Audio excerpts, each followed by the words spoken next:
돈이 되는 방송 주식 투자 마을입니다. 여러분들 반갑습니다. 오늘 제가 저번에 방송 때 말씀드렸던 거는 FOMC에 대한 의사록 또는 회의를 우리가 주목을 해야 된다라고 말씀을 드렸습니다. 이 회의 속에서 매파적인 발언들이 쏟아져 나오면 시장이 크게 흔들릴 수 있다라고 말씀을 드렸는데 어제 새벽이었네요. 어제 새벽에 FOMC에 대한 회의 석상에서 이제 연방준비제도 의장인 제롬 파월이 큰 폭으로 어떠한 발언을 쏟아내지 않았습니다. 감사하게도 예상했던 것처럼 예상 컨센서스 내년에 금리 2번 아니면 3차례 인상하겠다라는 거 그대로 갔고요.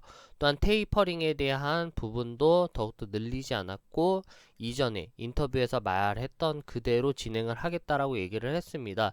더 자세한 거는 방송을 통해서 설명을 해드리도록 하겠고요. 이러한 매파적인 발언이 없기 때문에 다우존스 산업지수가 며칠 동안은 FOMC에 대한 관망세였죠. 지금 차트를 보시게 되면은 음봉으로서 이틀째 하방을 짓눌리고 있었습니다. 그래서 이러한 분위기가 어제 있었던 FOMC에 대한 회의석상에서 나올 만한 이러한 부분에 관망을 하는 물량 때문에 인해서 대거 좀 나가는 물량이 있었지만 연방준비제도 이제 제롬 파월 의장이 이제 매파적인 발언이 쏟아내지 않자마자 바로 이전에 나왔던 매물량 이상으로서 이제 양봉을 세우는 모습으로 끝마쳐 주었습니다. 다우존스뿐만 아니라 나스닥 종합지수도 FOMC에 대한 관망세로 인해서 하락폭을 달리다가 큰 폭으로 이상이 없어서 매수세가 끌어올리는 모습이었고요. 제가 예상하기로는 이제 시장에 압박을 줄 만한 하방에 대한 압력을 줄 만한 이슈는 내년 상반기까지는 아직 없는 것으로 보여지기 때문에 나스닥이라든지 다우존스 같은 경우에도 반등폭을 이어갈 것이다. 그래서 이전의 최고점 부분까지도 회복을 할 수 있지 않을까라고 개인적으로, 개별적으로 조금은 생각을 해봅니다. 이제 한국으로 넘어오겠습니다. 코스피 지수도 이제 더 이상 조정폭을 끝낼 때가 된 것으로 보여져요. 오늘 같은 경우에 외국인의 매수세가 두드러지게 보입니다. 코스피 지수에 외국인에 대한 매수세가 두드러지지만 아직까지 기관이라든지 남은 투자자 주체 쪽에서는 뭐 어떠한 매수세 사이클이 안 보여진다. 아마 공매도 잔차 때문에 인해서 바로 포지션을 정리하기가 어렵지 않나 라고 생각을 해봅니다. 그래서 외국 계열에 대한 매수세만 조금씩 유입되면서 시장에 대한 반등폭이 이어지고 있다라는 점을 좀 주목을 해보실 수 있을 것 같고요. 그래서 코스닥 지수라든지 코스피 지수도 지금 보시면 장기적인 박스 추세에 갇혀 있는 모습입니다. 코스닥 지수 같은 경우에도 1000PT를 찍었지만 아직까지는 불안하고 1200PT까지는 가지 않을까라고 좀 생각을 해봅니다. 그래서 코스피라든지 코스닥 지수는 지금에 대한 조정을 끝마치고 내년 1월달부터는 본격적인 반등에 대한 랠리가 나올 수 있는 가능성도 좀 높아 보인다라는 게 제 의견입니다. 우선적으로 어제 있었던 새벽에 FOMC에 대한 정리를 조금 더 해드리도록 하겠습니다. 우선은 좀 보셔야 될 게 잘 넘겼습니다. 제롬 파월에 대한 의장님께서 시장에 큰 폭으로 분위기를 축소를 시키지 않아서 감사한 것 같아요. 우선 테이퍼링에 대한 가속화는 이미 선반영이 되었다라고 말씀드렸습니다. 이전에 150억 달러에서 300억 달러 2배가량의 양적 완화에 대한 축소, 쉽게 말해서 테이퍼링, 돈을 회수를 한다라는 거를 2배가량 늘리겠다라고 얘기를 했었죠. 근데 이것도 그대로 진행을 하겠다 했고 다행히도 내년 3월 달에 종료를 한다라고 얘기를 하네요. 그렇다면 내년 3월 달까지 시장에 대한 이러한 통화량을 빠르게 회수를 하고 3월 달 이후부터는 상당히 조금 더 탄력적으로 가겠다라는 거겠죠. 금리 인상 같은 경우에도 내년부터 25bp씩 약 3회 이상 3회 인상을 한다라고 얘기를 합니다. 이것도 두세 차례 있다라고 했던 것도 그대로였고 첫 금리 인상에 대한 시기가 중요한데 첫 금리 인상 시기는 3월 아닌 5월 혹은 6월 지금 보시게 되면 5월 아니면 6월이라고 얘기를 했습니다. 보시게 되면 5월과 6월 사이에 하겠다. 그래서 5월, 3월, 5월 3일 아니면 4일 FOMC 회의가 있는 그런 주간에 대한 기준점이겠죠. FOMC 회의가 있는 6월도 14일 아니면 15일 이때쯤으로 예상을 좀 해보시면 될 것 같아요. 그래서 내년에 금리 인상, 첫 금리 인상, 미국의 첫 금리 인상은 5월 아니면 6월로 진행이 될 예정이다.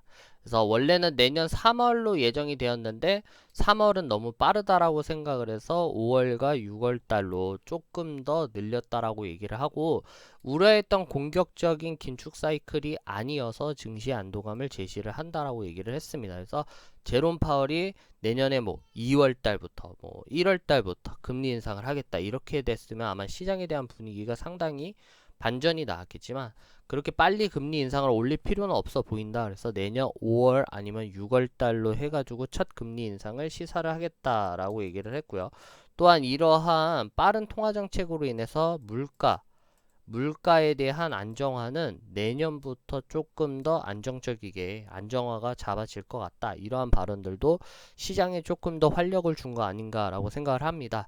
그렇다면 중요한 거는 제가 계속해서 누누이 말씀드리는 건 삼성전자가 코스피 지수를 이끌, 그리고 SK 하이닉스, 삼성전자 SK하이닉스가 내년부터 반도체 투톱이 내년부터 코스피를 이끌 만한 상승 요인이다. 그리고 반도체에 대해서 계속해서 공부를 해야 된다고 말씀드렸죠.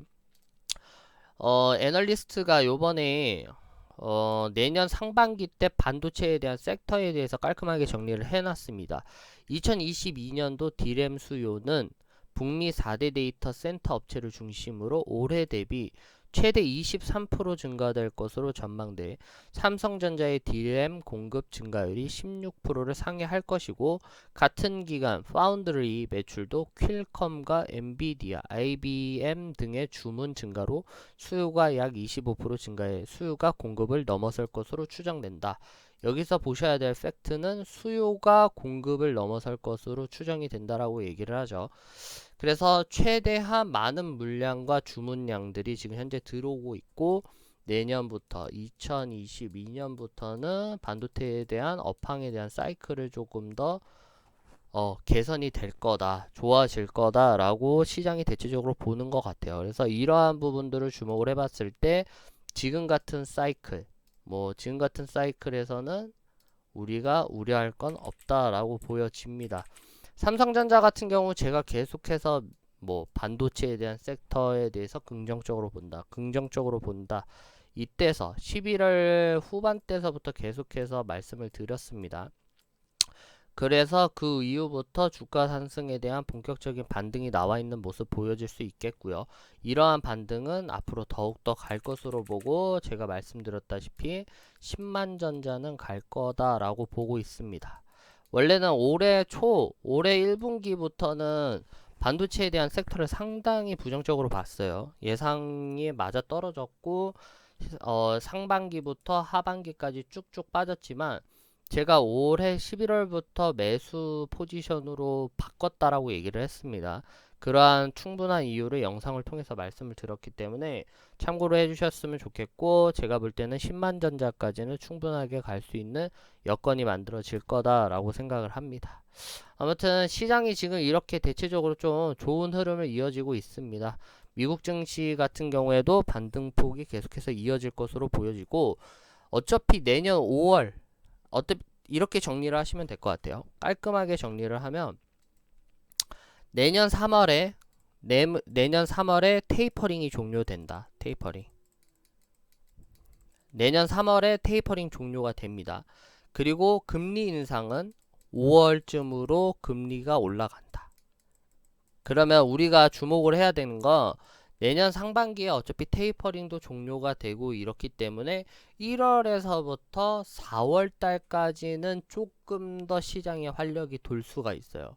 그래서 아까 말했던 것처럼 나스닥 다우지수, 코스피 코스닥 지수가 지금은 하락폭으로 가기보다, 제가 저번에 인버스에 대해서도 말씀드렸어요. 지금 제가 인버스에 대해서 바로